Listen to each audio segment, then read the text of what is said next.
Assalamualaikum, jumpa lagi dengan Dewi Nurmalasari Channel. Kali ini kita akan membahas tentang sifat koligatif larutan bagian 2, yaitu tentang kenaikan titik didih. Materi kelas 12 semester ganjil. Kompetensi dasarnya adalah setelah mempelajari materi ini diharapkan mampu menganalisis fenomena sifat koligatif larutan, yaitu tentang penurunan tekanan uap jenuh, kenaikan titik didih, penurunan titik beku, dan tekanan osmosis. Materi yang akan dipelajari ada 4 seperti yang tadi Bu Dewi sebutkan, yaitu penurunan tekanan uap, kenaikan titik didih, penurunan titik beku, dan tekanan osmosis.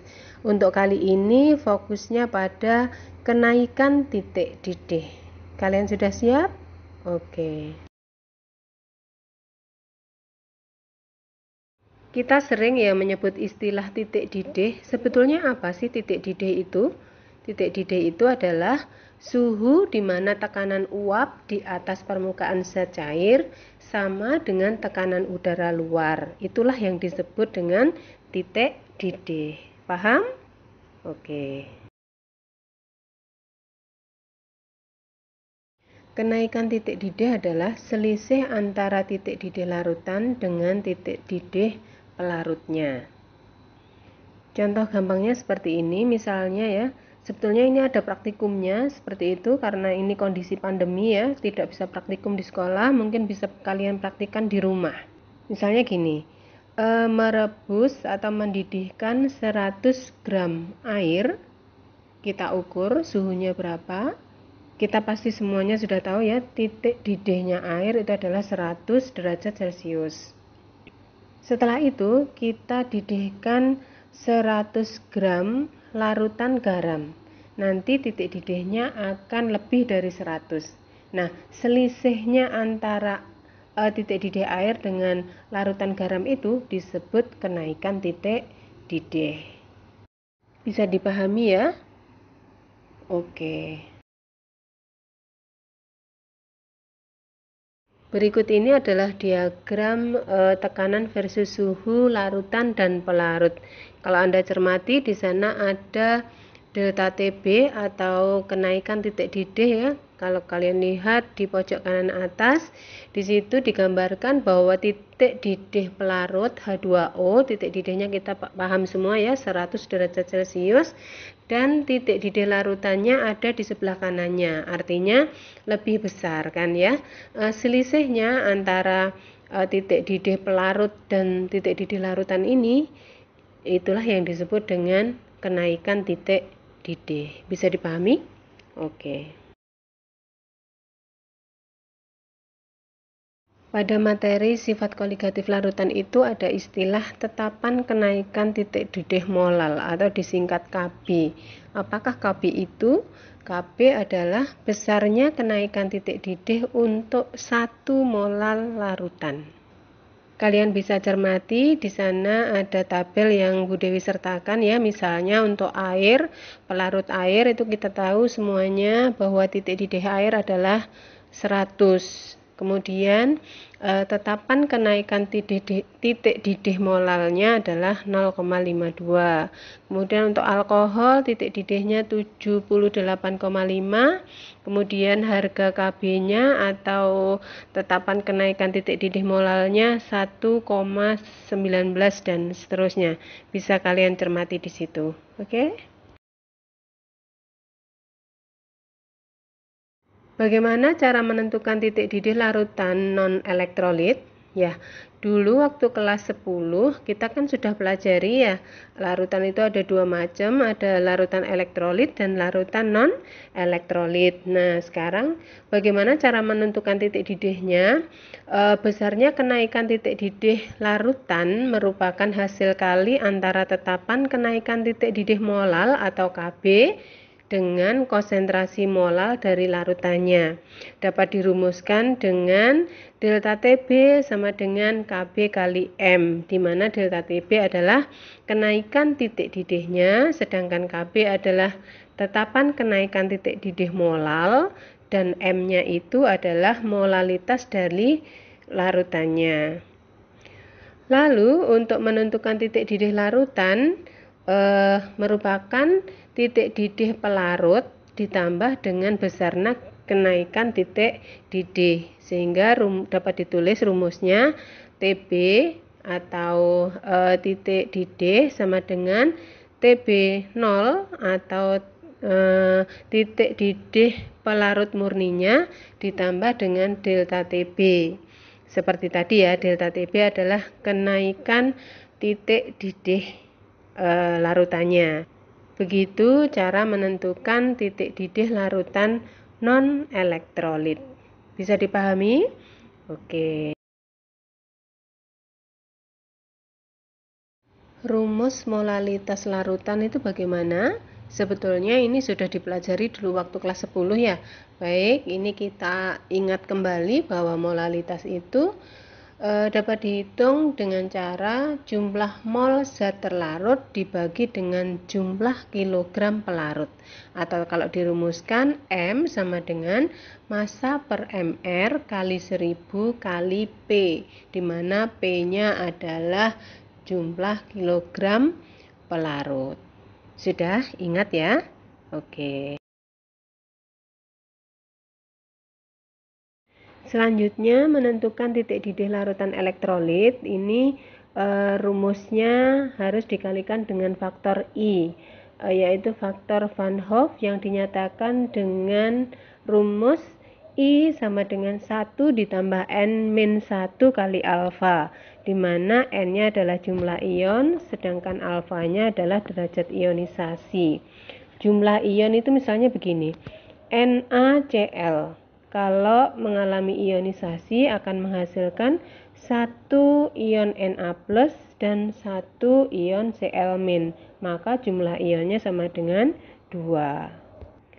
Contoh lainnya misalnya asam sulfat H2SO4, kalau mengalami ionisasi berarti akan menghasilkan 2 ion H+ dan 1 ion SO4 2-, maka jumlah ionnya adalah 3. Contohnya seperti itu. Bisa dipahami kan ya? Oke. Sehingga untuk menentukan titik didih larutan elektrolit tinggal mengalihkan dengan faktor I. Rumusnya seperti tadi, delta TB sama dengan KB kali M, kemudian dikalikan I. Lalu menentukan titik didihnya, TB sama dengan TB0 plus delta TB. Jadi seperti itu ya. Perbedaannya kalau larutannya non-elektrolit, menentukan titik didih larutannya tidak perlu dikalikan faktor I, sedangkan untuk larutan elektrolit perlu dikalikan faktor I atau faktor Van Hoff. Bisa dipahami ya? Oke, berikut ini akan diberikan contoh soalnya. Contoh soal untuk menaikkan titik didih dengan cara menambahkan pada 250 gram air agar titik didihnya menjadi 100,1 derajat Celcius dengan tekanan 1 atmosfer dan diketahui KB-nya 0,5. Berapakah jumlah yang harus ditambahkan? Berapakah jumlah gula yang harus ditambahkan? Itu adalah soalnya. Bagaimana cara menyelesaikannya? Kita misalkan gulanya adalah X gram, seperti itu ya.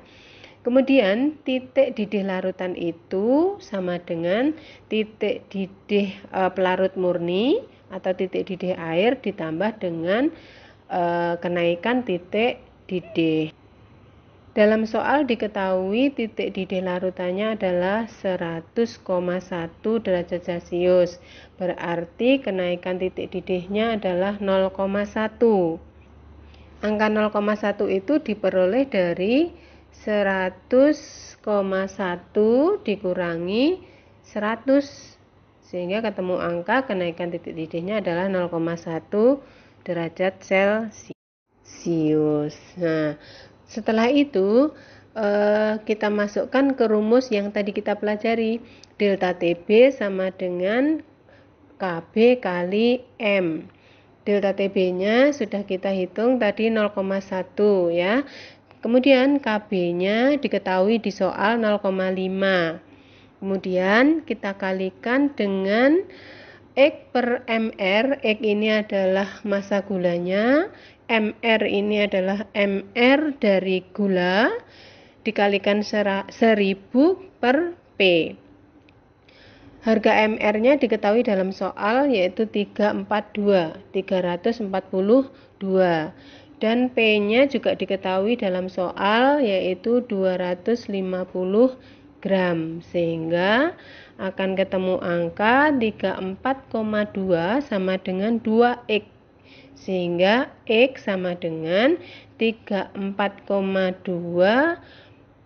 per 2, akan ketemu angka X sama dengan 17,1 gram.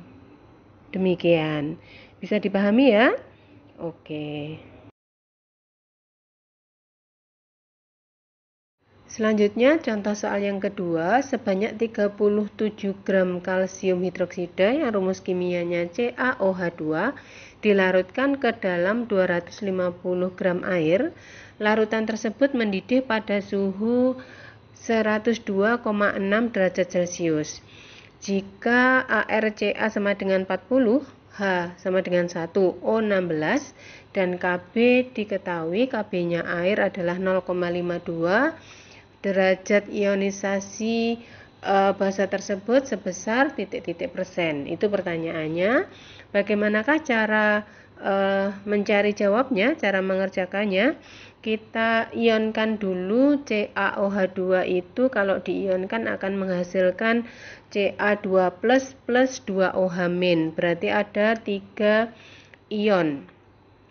Sehingga N-nya sama dengan 3.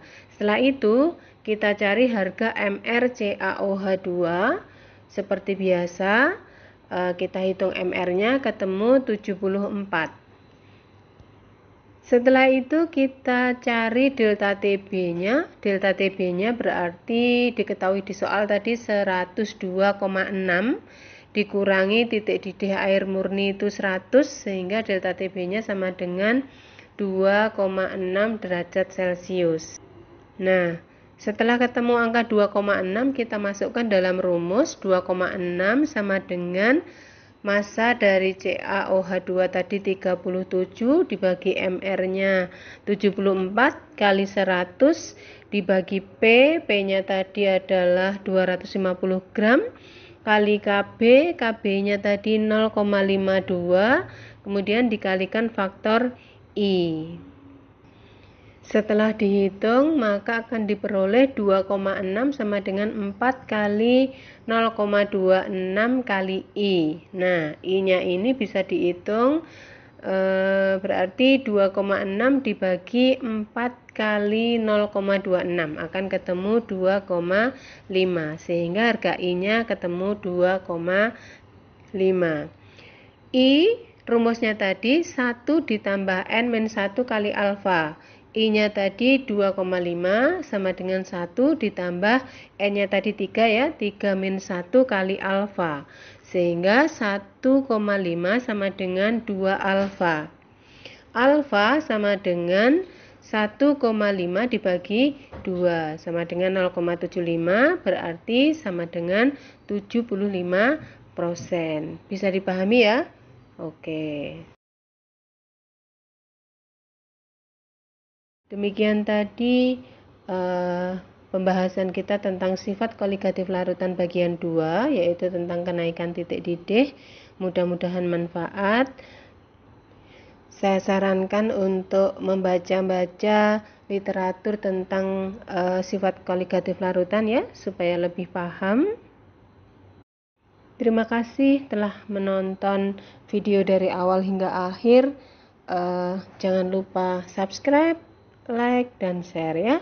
Untuk yang sudah subscribe, terima kasih. Bagi yang belum, sekaranglah waktunya. Terima kasih. Assalamualaikum. Sampai jumpa pada video berikutnya.